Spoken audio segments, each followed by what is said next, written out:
fantastic. Yeah. But it starts and ends with modern for me. Yeah. I think that's the best one. So you like you have to have a plain mousse, or I've tried the Italian bomb, which the they're Italian known bomb, for. right? Yeah. I've tried different variations, but it's all about, the plain mozz, Yeah. Coke. Yeah. You know, you talk about death row meals and what people would want. And I mean, That's two, it. two slices and and a large Coke and send me on my way. I That's think it. I think everybody who, if you come into the market for the first time and you're like, how much different is the pizza?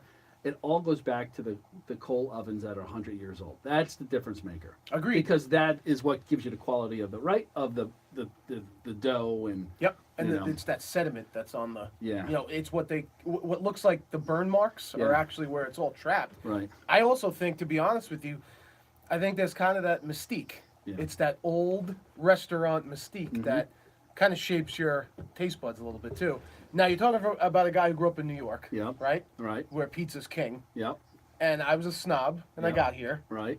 and I gotta say, the first thing I noticed was it's always thin, which I love.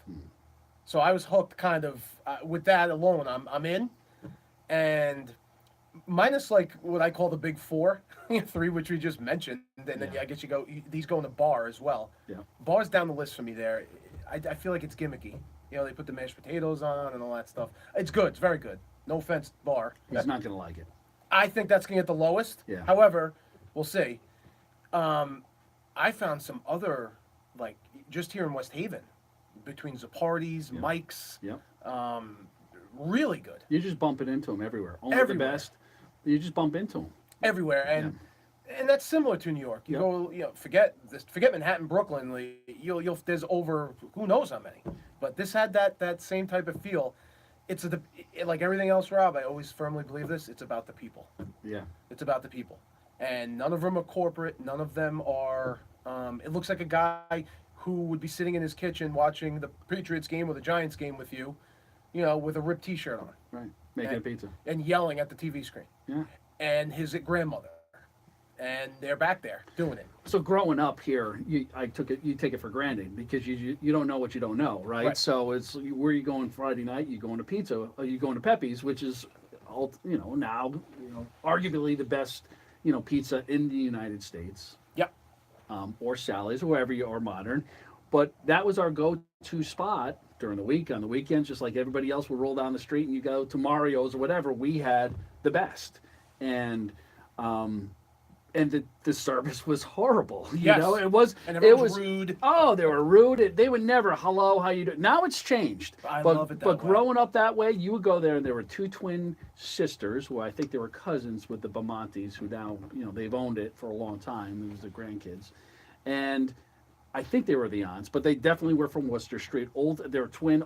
So I never knew they were twins until 5 years later. I saw them standing next to each other. I thought it was one person forever, but now it's like, oh, they're equally mean.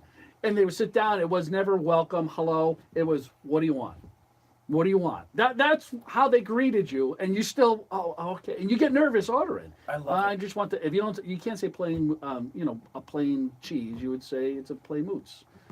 Plain mousse, and for whatever reason, that was a vernacular, and they had their own language and how they would write it out. Like a plain mousse was like an LLC or something like that, and it wasn't. They had this scripted. I don't know if they use it anymore, but when you grow up here and you bring people here now, it's it's like, see, I told you, Right. I told you it was that good. Yeah. I don't like the clam though. Everybody, maybe because I don't like clams to begin with, but if I'm gonna get clams, you got to get the clam with the bacon. Oh, the white clam. And then Sally's has this. They have their variation, or a variation of the bacon mashed potato that is. It's actually really good. Sacrilege. It's sacrilege, love but doing it's it. different. It's actually a good one. It's a good drunk kind of slice or breakfast slice of pizza because it's got all the ingredients. Oh, I'm not arguing with it. Yeah.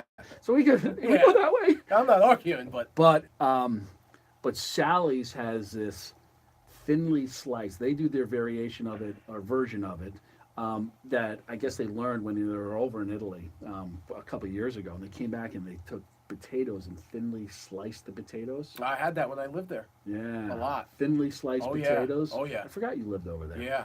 and thinly sliced potatoes, and then they whatever else you want on it, bacon or whatever, and that is unbelievable. Yes. It's Yeah. like the Italian version of Primanti Brothers in Pittsburgh, where Yeah. they put the fries on the sandwich. Oh, it's the best. It's kind of the same thing. You've been there, To Permane Brothers? yeah. Oh, the real one.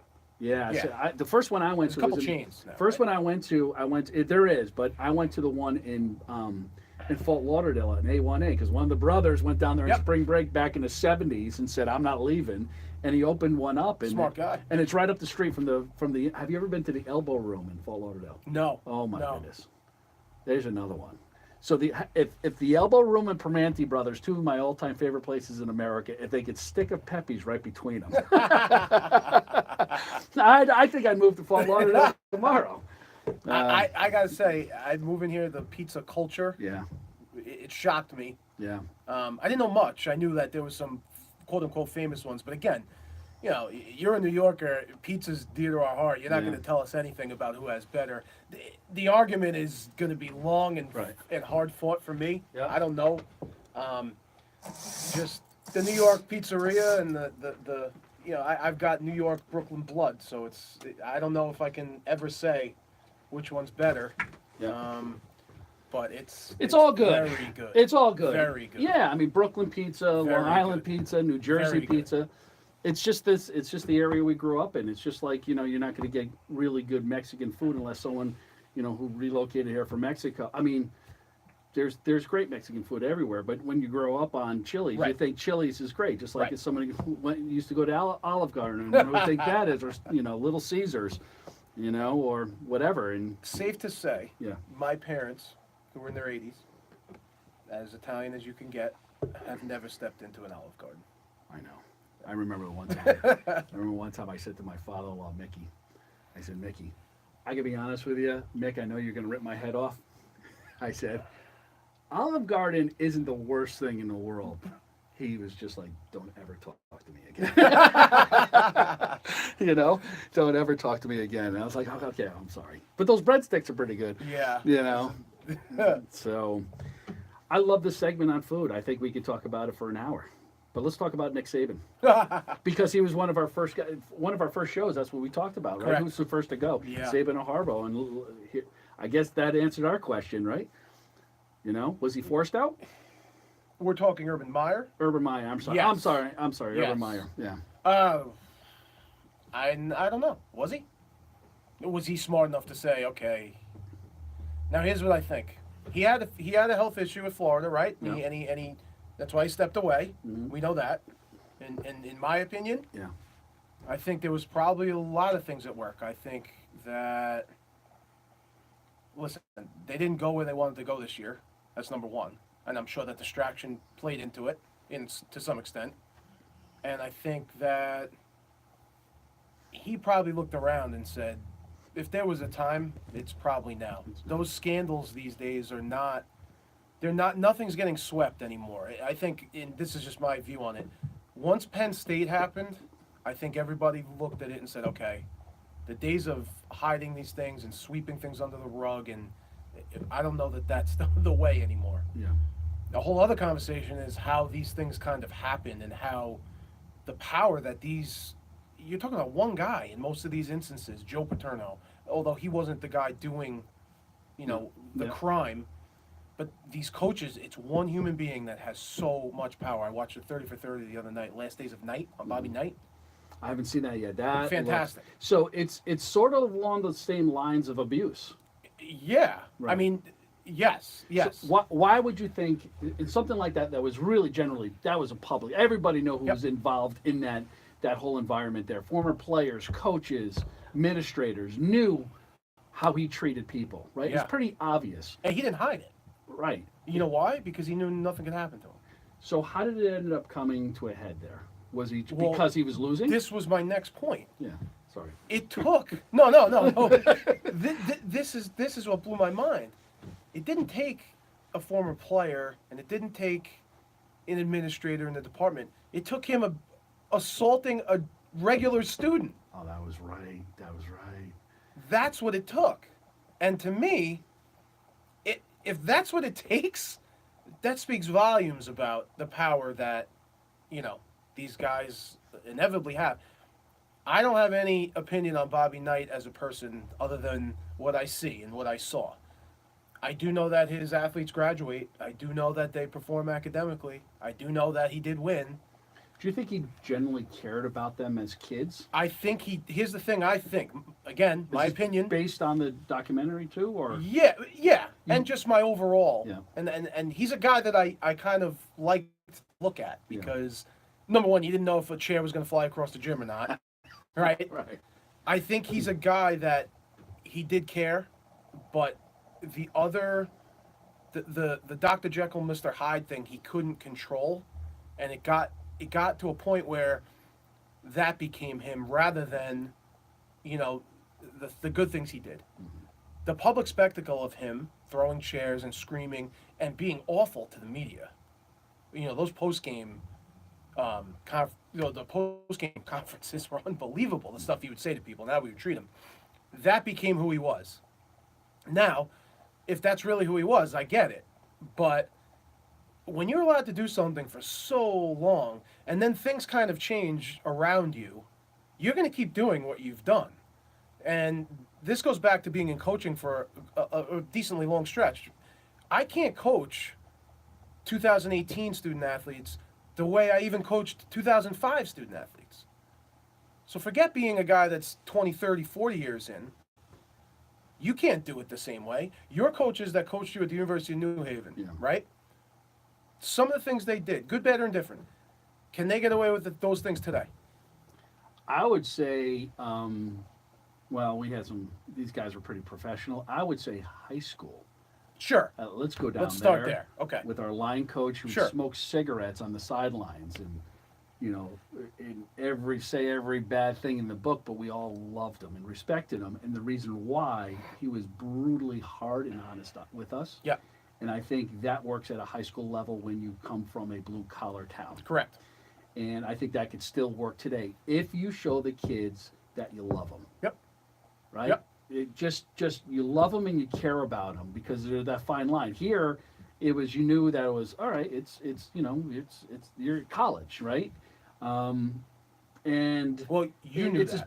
But it's the same thing. I mean, you can't ultimately be a screamer all the time. I don't care what level you're at because at some point it's white noise to kids. Agreed, 100%. Right, 100%. And it all depends on what kind of relationship you build with them before you hit the field. And I know, Chris, you know, I'm preaching to the choir, and I'm not even preaching, but my perception is that perspective on this as a former student athlete is that you respected the guys more. They could scream and yell at you, especially if it's not really targeted to you in a way that it's just you. If you're gonna yell at me, you better yell at the star player too, or you better be. You know, you better get everybody. If you're gonna get in one person's butt, you better get in all of them. But be fair about it. And at the end of the day, if I got to come to you with a problem, you better be that kind of guy that, you know, I could talk to off the field. You know, and we were lucky enough to have those guys here for a very long time. And I feel sorry for some people and kids and parents that have coaches that are not because they're trying to be a Belichick, or they're trying to be a Bill Parcells, or they're trying to be something that they've seen other guys do on TV. You know, Urban Meyer, you know, Saban. I mean, Urban Meyer, if you look at him from afar, he seems like a guy that he probably gets along pretty well with kids off the field. Yeah. It seems that way. Yeah. Saban doesn't come across that way. No. But he has to. If those kids respond to him the way that they do, he has to be that guy. Right. You know, so. But I think he's probably very consistent. Yeah. You know what I mean? I think he's consistent, as you just mentioned. I think a guy like Saban, Yeah. who has that hard exterior. Yeah. I think athletes just want that consistency. Yes. We know who you are. Right. You know, and we've signed on to be a part of this. Mm-hmm. But you can't show up the next day being somebody else to someone else. Right. So I think that to me always is what I thought too. If you have that consistency, you know, ultimately to me it just comes down to as long as you're being who you are, you know, who you are as a coach, how you interact, all the things that are involved in being a head coach, it's a lot easier to be consistent if you're being your true self. Right. In my mind, because you don't have to always, you know, do that checklist of Am I being the guy that I'm supposed to be? Am I being the guy that I want to portray? If you're being yourself, it all comes naturally. You be yourself. So We had this discussion last night about Tiger Woods, and Tiger Woods is now a sponsor, or he's the face of Monster Energy drink. Yep. And when we were talking about this, I said, that's a bad move. It doesn't make sense. It seems like a desperation move from a brand that wants someone that's relevant, that's possibly, in my opinion, it was just my opinion last night. I was like, Tiger Woods is a B minus C level kind of athlete now. He lost a lot of his shine. Monster Energy drink is kind of a C level brand and energy drink out there. correct. So it's like you matching up, kind of where those two are, hoping that Tiger becomes really relevant again, which he's doing.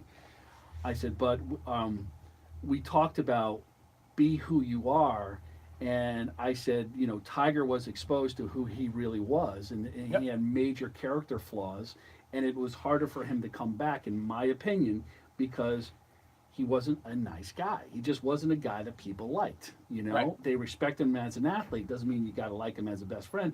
But he was a guy that never took time to shake anybody's. Yeah, he's focused and all that, but he was just arrogant, and he treated his parents bad. And there's all these things that were public about him. And then he had an epic public fail. And my example was a guy like John Daly. You already know he's got major character flaws, and he's pretty happy to flaunt them, right? Yeah. And that's no shocker if he goes down that rabbit hole of what Tiger did. With Tiger, I think he tried to be, his character rose above and exposed his weakness. And I think that's starting to happen now. Not starting to happen, it's always been there, but I think we're more aware of it as a general public of some of these head coaches where their true integrity and character is getting exposed big time because you can't hide anymore. Right. I mean, everything is available. Yeah. Social media now has Yeah. put you completely under the microscope, right? So then which one's better? Yeah. Is being John Daly better? Although he definitely didn't achieve the financial success that Tiger did. Yeah. Now, this is my question, was Tiger a manufactured brand? What did they get a team together and say, okay, we know what this guy is, but we need to brand him and market him as the guy that can carry Nike, the guy that you'll let him kiss your baby, and knowing what he really is. But does he have a team that Great point. pushes him out there and says, no, hold on, Right. because let's just call it what it is. He's in a sport that was never really diverse, really, golf. Mhm. He had a chance to be very groundbreaking, and on top of which, he was very good. Mm-hmm. Now, John Daly, if John Daly had the Tiger Woods talent, right? Mm-hmm. Which I can't say because I don't know enough about golf. If he had the natural ability, he probably didn't. He's going to smoke a cigarette between holes. He's going to someday show up 50 pounds heavier than you saw him 2 months ago. May have a Heineken bottle in tow. He may the night before sleep 14 minutes before a huge tournament. Did that hurt John Daly? Most likely, right? Yeah. But we say that. But did it help him? Because are you paying attention to John Daly if he doesn't do that? Probably not. Right. But I don't think Daly is contrived. It's who he is. So he made a decision, or you make that decision, I guess, or sometimes you don't have a choice. You be who you are, or I look at Tiger Woods. I guess my point is I look at Tiger Woods as a person that was groomed from the jump. I know there was a thing where his dad was pretty strict with him about practicing and becoming Tiger Woods, right? So his whole life to me, how I see it, was kind of things where people were setting him up for things. I'm not sure how much people in his spot get to be themselves. If you start that young, I think you lose who you are to begin with. Now, maybe that's what filtered out in the whole issue that he had. That was his outlet. That was his, maybe that really does come to the forefront when you just want to break out and breathe. But, your team is saying, wait, Yeah. you're going to, And he was being a 24, 25, 26-year-old millionaire. right. Let's just call it what it is. Right. Right. At the same time, though, trying to lead that double life. And I think John Daly led one life, right? Still does. And now you look at the other end of it, like who's coming out better? I don't know. They all have issues. Everyone has issues. You do, I do, everyone. I get it. Yeah. My point is, was he a manufactured brand from the time he could swing a golf club all the way until the meltdown? And probably the biggest fear ended up, it's a self-fulfilling prophecy almost. It blew up at the end anyway. Because I don't know how long you can do that. You live your life, how long can you do that? If who you really are is something different, you know, and we talked about this before, your public perception, if you build this persona about you that's not real, and we just talked about it in coaching, how long can you do it before the dam breaks? And usually when the dam breaks, it's not like, okay, the dam broke, he had a mistress. The dam broke, he had 400 mistresses. Right? Like, you get it by the gallon. Shocked nothing came out prior to that. So that leads my next point. Right. The So- cover-up that you can afford with the right team in place can sustain you for a long time, and obviously it did, right? There was I remember reading articles, which you assume are true, you don't know, how he had people just handling the phones and contacting women and all these things that sound crazy to me, but it's true. Or maybe. Hope, probably. There's a lot of whispers. I mean, Jeter had the same rumors. There's a lot. He was just the guy I was going to bring up. I'm sorry. I keep on jumping. No. This is perfect. This is what Right. it's supposed to be. Yeah. What do you think? About Jeter? Absolute right. I think Jeter lived his life. Yeah. I think Jeter lived his life as the captain of the Yankees, Yeah. as a good-looking young shortstop of the New York Yankees, in the biggest market in sports, arguably, on the biggest branded team in the world, arguably, and didn't miss out on much socially, I bet. I think two things. I think he had a good group of people around him that if, you know, the Sharks started to circle and things could have went another way, got him to safety. And I also think he probably had the moral compass when he just got up to that line of, okay, this could be on Deadspin tomorrow. I think he knew also when to, because he's a kid that played high school baseball, by all accounts, that we know. Played high school baseball, grew up normal, was very good in high school, was a first-round pick of the Yankees, was going to go to Michigan to play baseball, and kind of evolved from there. This wasn't a kid branded from, who's the quarterback of the Rangers, Marinovich, whose father Right. just basically turned him into a cyborg or a robot, right, to be an NFL quarterback. And then they found him living under a dock by the beach, right? I mean, so I think Jeter kind of evolved like a normal, you know, athlete and child, and I think that had something to do with it. Spent how many years in the minors? Right, and baseball's humbling. You don't, Yes. you get that money. His signing bonus, let's say it was $1 million then, which it probably was right around there. I don't know the numbers. We don't fact check here at the No, we don't. the Rob Thompson Solano podcast. No. There'll be no fact checking. No Let's fact just- checking. So let's say it was. We're $1 million. making shit up as we go. Which right. is why you listen. So let's just say it's $1 million, right? Right. You're still riding the bus. You're still living minor league life. Mm-hmm.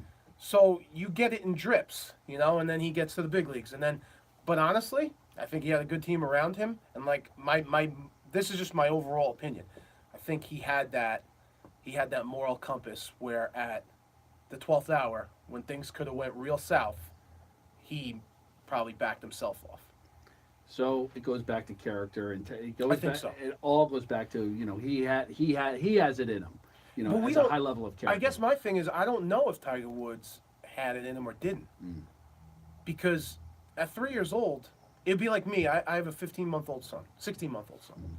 It'd be like me in a year from now saying, okay, I'm going to spend all my energy making sure he turns into a professional golfer who is going to be, because he's showing some aptitude for it, he's showing talent at an early age. I'm going to spend every waking moment in my energy to make sure he succeeds at this, and I sculpt him the way that I think he should be.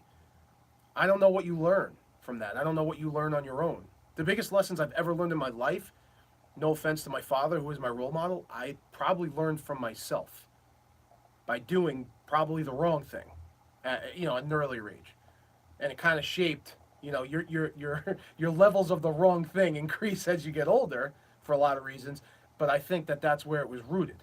And if I didn't experience certain things myself in life, I don't think I would be who I am. But how much do you look at?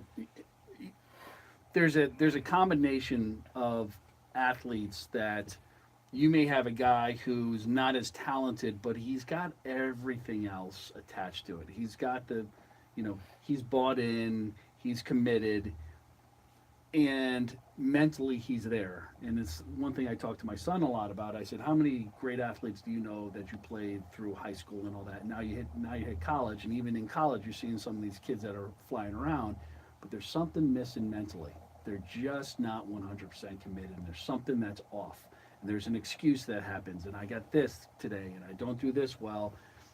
I said, it's the universe has to line up for a guy like Tiger, or not even Tiger Woods, but Derek Jeter, right? He had every box checked. Correct. A great kid, a great athlete, a guy that's committed, a great teammate, right? Just a great leader. So few and far in between that those guys come up, that have every box checked. Because there's a lot of guys that are a lot more talented. There's a lot more guys that we don't even know of who are a lot more talented than Derek Jeter.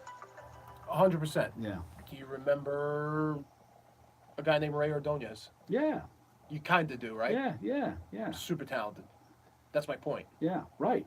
So, no offense, Ray Ordonez. Yeah. I thought, but here's one thing. I read one of Jeter's books, and You read.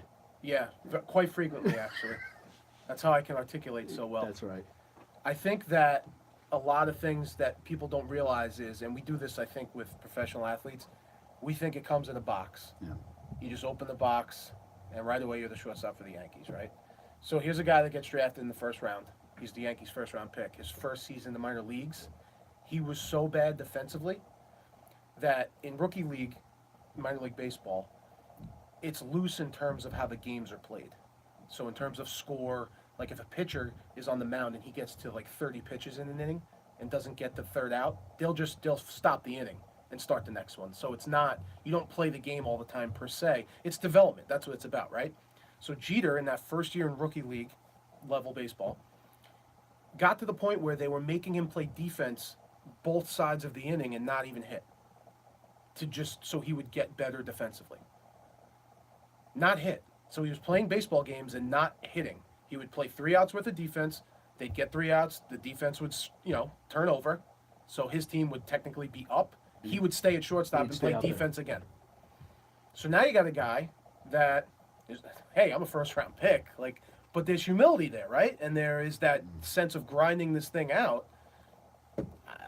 Baseball's kind of built that way, though, to my mind. Hockey is too. And yeah, sports like that. Yeah. You go directly to the league, a la the NFL, NBA. I don't know. I think the example with football would be you get a guy who played at a lower level. So you're playing for Ohio State. You're playing in the NFL. You're playing for Alabama. That's the NFL. That's AAA for the NFL. There's no difference except for you're not getting a big fat check. Well, but sometimes. Right. Well, that's true. So you're playing at a lower level in football. You're grinding it out. You're not playing in front of really anybody. No one cares that much about you on campus or in the community. So you don't have that name. So you're under the radar. You go in there, and there is a chip on your shoulder, and there is a sense of gratitude and the sense of I'm going to do anything I can to get on this team and get on the field. Right. I don't know if, to your point, going from Alabama to the NFL, it's not a huge step, and there's not a sense of they haven't paid the price yet. No, and honestly, you played Alabama, and you get drafted by, I don't know, Buffalo. Right. It's probably a step down. It's a huge step down. Right? Right. Crazy as that sounds. But it's true. Yeah. It's a huge step down. Yes. And then, getting on this topic, we saw what just happened to Kansas City Chiefs. Yeah. They're obviously their number one on the depth chart running back, who's been fantastic, Kareem Hunt, is no longer with them. And it took 24 hours for him to just vanish off the roster. When did that incident happen? February. February of 18. So let's just say Super Bowl time. Right. Of last year. This wasn't even his girlfriend. Him and the Nope. girlfriend got in an argument, Correct. got in a fight. He goes in to defend his girlfriend. How does it take this long to have this happen to become public? From what I read, the NFL, the Kansas City Chiefs approached him about it. He apparently lied to them and said that no physical altercation had happened. You know what you're going to probably say. The NFL decided that they looked into it apparently, and these tapes were always available. However, they're not just going to get turned over, right? The NFL didn't want to spend the money to buy them from the facility where he was living. Mm-hmm. Who did want to spend the money to buy them from the facility where he was living? TMZ, because that's how TMZ makes their money, right? So the NFL put it away because they were like, we're not going to spend money on this. He told his team that, it wasn't a physical thing, and lo and behold, TMZ shells out the cash, and now we have it all. So, Do you think TMZ went to his agent and said, hey, we're going to buy this? And I guess that would be illegal. That would be what, extortion? That would be considered blackmail or extortion. Yeah. Now, I was thinking about where this kind of got rooted, right? And how this whole thing transpires. You have to wonder who tipped TMZ off. Now, is it someone that is it security personnel, someone at the condo complex or wherever this was where he was living that says, "Hey, I have this tape. I can make some money here."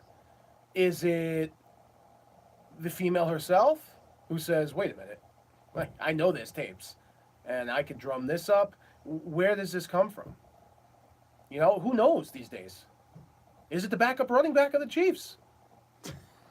I know, it's funny, right? But you don't know. It's the backup running back's parents. Yeah, you just don't Right. know. You don't know. And Sad. it's sad because now another video surfaced. I saw it last night of him going nuts at a bar. Now there's another one. So it's on now. Yeah. So And now it becomes that thing where now his high school girlfriend's probably going to come out, or Right. someone else, or someone from Akron, the University of Akron, or wherever that goes. My thing is this. I don't understand a lot of the times, and listen, when it's 4 a.m. and there's alcohol involved and whatever else, you don't think clearly. I understand that. At what point don't you say to yourself, yeah, I'm defending my girlfriend, I get it, but I can't put myself in this spot. And if you look at the video, he had friends trying to restrain him. Mm-hmm. So I give them credit. They were probably saying the same thing, like, hey, I don't. It happens all the time. It happens all the time, and I just don't know. I don't know. You become a target. Yeah, they you become do. You become a target. And that's the give and take, right? Of being celebrity and being the average person. You and I do that. Those tapes collecting dust right now. Have you ever saw Bill Burr? You know Bill Burr, the comedian? Sure. Have you ever Boston saw guy. Right. Have you ever heard his take on this? This whole situation when he talks about these leeches of women and legions of women out there Yes, to attack actually these I have. celebrities. And he gave this unbelievable historic rant about Arnold Schwarzenegger. Yep. Right? And what happened to him and the maid and then he talked about Tiger Woods and what would you do if you're a 25-year-old millionaire and you had this busload of Swedish models coming over the hill after you. Like, what would you do? Like, if you're working at Home Depot, like no one's coming up to you trying to pick you up and so it's just a funny. If you ever get a chance to, I have seen it. Yeah, Netflix and Bill Burr's thing about Arnold Schwarzenegger. It's hilarious. I think that people who don't have that money and are in that situation always fantasize about it, and I find more people that are in that position who have that status and that money who almost want to be that average person. There was a short period of time. Someone asked me one time, well, "What do you think these guys go through?" And I said, "Well, you've been married, right?" And they're like, "Yeah, you had a big wedding, yeah." And I said, "Do you remember at your wedding when everybody's staring at you and everybody wants to talk to you?" Yep. Think about that every single day of your life. Right. In line, in a coffee, in a restaurant, anywhere. That is your day. That is Every 100% your day, every single day, where everybody's staring at you and everybody wants to talk to you. And everyone has an opinion on you. Right. So you're going to sign up for it, whether you like it or not, is when you become a pro athlete or most of the time in music and being an actor, you know what you're getting into because you signed up. This is what you wanted. You wanted to be famous. Yep. For the most part, the bands that have been around forever, they started out because they love music. Right. But these manufacturer bands, it's I want to be a celebrity. YouTube stars, I want to be a celebrity. Right. Guess what? Yeah. You just expose yourself to everything. Listen, Most athletes, you don't play a sport to be No. a celebrity or No, be no, well no. known, or nor do you. you don't care. start out that way. Never. No. Not even close to it. Most of them, you don't even want it. So As the talking head said in Burning Down the House, Yeah. watch out. You might get what you're after. that's right. And I think that these guys, I mean, it has to take a toll on your psyche. You have to almost, in my mind, and I've been around some guys at this level, who Major League Baseball players who money is never the problem, blah, blah, blah. I think you have to do a lot of work to keep yourself mentally in check because I think your psyche can just go off the rails. I mean, you think about being able to never turn it off. Never turn it off. I remember, I don't know what made me think of this. I remember when Jeter was hurt, there was a year he slid into third base, blew out his shoulder, didn't play for the rest of the year. There was a photo of him like a month later, I think it was the Daily News. Jeter now fat. He was wearing like a t-shirt, and you know how you just get caught at the right twist or turn? Right. And that was the back page of the Daily News. I mean, come on. Like, so imagine that. And then imagine, forget sports for a second. Like, I mean, we're going on a whole other topic here, but how many of these reality shows that are successful, right? Sit down, look at the list. Look at the families and the people that have been in these shows All destroyed. and tell me what happened to all of them, Every last one of them destroyed. right? Because they were the average, not the average person. Some were. Some were celebrities before. Then you put the camera in the room 24/7, right? The Hulk Hogan family. Now he's a major celebrity. Whether you like wrestling or not, you know who he is. Look at everything around him himself, but then look at the wife, daughter, son. All have turmoil. All. The son got into that unfortunate incident where he killed someone I think it was a car crash, right? The family is now fragmented. They're done.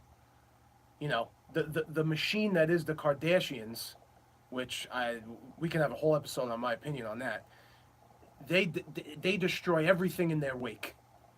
They destroy every male that has circled around them has gone into a very bad place. And I mean, Kanye probably is on his way. I don't know. But, I mean, I don't want to spend time talking about the Kardashians, but I mean, you know. But the impact on pop culture and the impact on a 12-year-old, 13-year-old girl right now, it's massive. Massive. And still the impact of, say, hip-hop and what that is, Sure. that means to our culture right now is massive. And it's only exasperating because of what we have access to in digital platforms. Good, bad, or indifferent. And there's Right. a lot of good in it, too. I think so, too, but Yeah, that's the there's stuff a that lot of never good gets in it. talked about. No. There's a lot of good that happens. I mean, I don't know what good comes of the Kardashian show, but, I mean. Everybody's intrigued by someone else's disaster, right? So Well, we all want to watch a train wreck. It's the best watching a train wreck. I don't know any of the Kardashians. I've never been intrigued by them. Hulk Hogan, I couldn't wait to watch that show. Me too. That was great. Do you remember the first one? Do you remember Ryan Seacrest's first one? Now, he's the guy, right? Right, he's put all those Do you remember the together. first one? No. It was by far the best one. No. The Ozzy Osbourne family. Oh my God! I was The gonna say, Osbournes. that was the best. On MTV. The dogs pooping all over the house. Oh, him not knowing how to work the TV Oh, remote. it was great.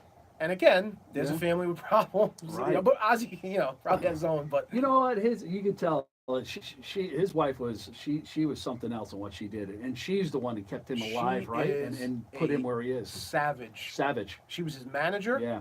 She controls. Yeah. and she grew up in the business with her dad.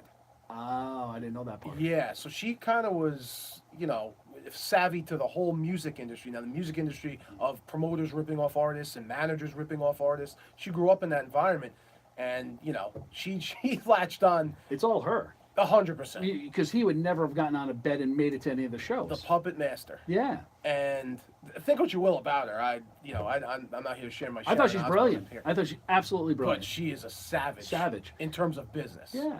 You know, The kids about that time, I think they're like any other. I mean, you're living in L.A. You got a rock star dad. exactly. They And played the part. They played the part, but they at that point they came across as really smart kids. Yeah, Yeah. yeah, and their whole family dynamic was Yeah. different than I think a lot of people would have.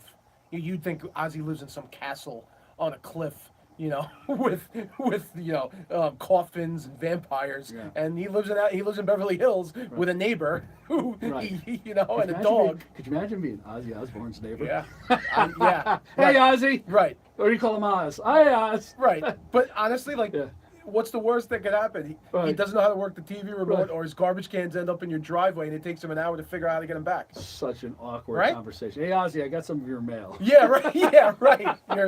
I think your dog's on my lawn Right, again. It's right. like- The 17 dogs you have. so that was the one that Yeah. kicked it off, Yeah, and then it was. But I'm okay with the Osbournes because Ozzy Osbourne had talent. yeah. Now we got just, you know, Timberlake. it's centered around the Yeah. sex tape Yeah, for I the know. Kardashians and sprouted into, That's where we are. yeah. That's where Yeah. we are. And listen, the one thing I'll say to close that, because Yeah. we got to close that. Yeah, I don't fault anybody for becoming famous and making money and doing their thing. I don't Absolutely. fault them. No. I don't like them. I don't fault them. I mean, follow your passion. hey, listen, God bless you. You have zero talent to do anything, but somehow you've created this empire. She's another one. We could talk an hour about Kris Kardashian. I mean, she obviously, Uh, yeah. they're all crazy We won't, people. but we could. That's it, Chris. I think we should have taken up Fortnite and become Fortnite stars. And No. We should have created Fortnite. I know it, and I should have paid a little bit more attention to those Madden tournaments that we used to play back in like 90, 91. How long has this saying been around? Forever. The meek will inherit the earth, Yeah. and the nerds, quote unquote. We talked about this, the comic book generation, all this thing. Guess who's on top now? Right. It's going to be there for a long, long time. It's going to knock off a lot of sports. People are going because it's going to drive attention. Yep. And attention is where the dollars are. Yep. So the media dollars and the sponsorship dollars are shifting. Exactly. Right. Exactly. They're getting Because- funneled in. Right, because you have sustainability on what you could do with these properties because they're so young. Yeah, I just saw a great quote. There's a couple of high-level experienced media executives that are now getting into. They formed their own agency on esports, and these guys are heavy hitters. And the quote was, "It's about time adults took over this business." Right. And he's right about that. You know, he's right about that. So it's going to be interesting to see what's going to happen where there is vision, where there is views, you know, there's opportunity. And I think that's going to hurt a lot of sports in the next 5 to 10 years. I think it's going to take a massive hit. And the ones that are shifting, and NBA was the first one with 2K to come out and start creating esports teams on the national globe. Yep. FIFA, but at the end of the day, the game licensees, licensors, the game developers, they're the ones that are going to hold the chips to this whole entire thing. So it's going to be interesting to see. I'm glad we lived through the best time of digital. Yeah. Right. I agree. Right. I agree with that. This is parents lived through some of the the wars in Vietnam, and our grandparents lived through the automobile and the first TV. We get to live through the digital. The digital revolution, and this is going to be the best time right now that we've seen in the last 50 years, 60 years for business. But You can't, if you think your business, and like a sports franchise is a business, Yeah. let's call it what it is. If you think your business is able to sustain without evolving, we both know it's you, not happening. You can't work on your past merit. No. Well, we're the New York Yankees. We don't have to do any of this. Well, okay. I don't know about that. Right. And I think we're seeing that. Yeah. And then we're definitely seeing that actually. Yeah. So, what they always say, the wars aren't won on the field anymore, they're won in the boardrooms. Yeah, it's true. It's exactly what's happening. Yeah, it's true. But on that note, Chris, it's always a pleasure. My pleasure. All right, brother. Until next week. See you, everybody. Keep the fires burning.